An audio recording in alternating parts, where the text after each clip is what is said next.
White discharge வெள்ளைப்படுதல். Almost எல்லா பெண்களுமே white discharge வெள்ளைப்படுதல் அப்படிங்கிற கம்ப்ளைண்ட்டை ஃபேஸ் பண்ணியிருப்பாங்க. வெள்ளைப்படுதல்னா என்ன, ஏன் வருது, அது நார்மலா அப்நார்மலா, ஒயிட் டிஸ்சார்ஜ் இருந்தால் தொத்து வியாதியாக இருக்குமோ அப்படிங்கிற பயம் நிறைய பேர்த்துக்கு இருக்குது. அதை பற்றி இன்றைக்கி தெரிஞ்சுக்கலாமா? White discharge 2 types.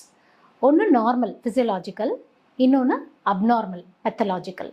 Physiological white டிஸ்சார்ஜ்னா என்ன, ஏன் வருது? ஒரு இன்ஸ்டிடியூஷன் எடுத்துக்கிட்டிங்கன்னா செக்யூரிட்டி சிஸ்டமும் ஹவுஸ் கீப்பிங் சிஸ்டமும் ரொம்ப முக்கியம். அதே மாதிரி யூட்ரஸ்க்கும் இருக்குது. யூட்ரஸோட செக்யூரிட்டி சிஸ்டம் லாக்டோபெசில்லஸ் அப்படிங்கிற மைக்ரோப். இந்த மைக்ரோப் வெஜைனல் அசிடிட்டியை மெயின்டைன் பண்ணும். அதன் மூலமாக ஃபாரின் மைக்ரோப்ஸோட இன்வேஷனை தடுத்துருது.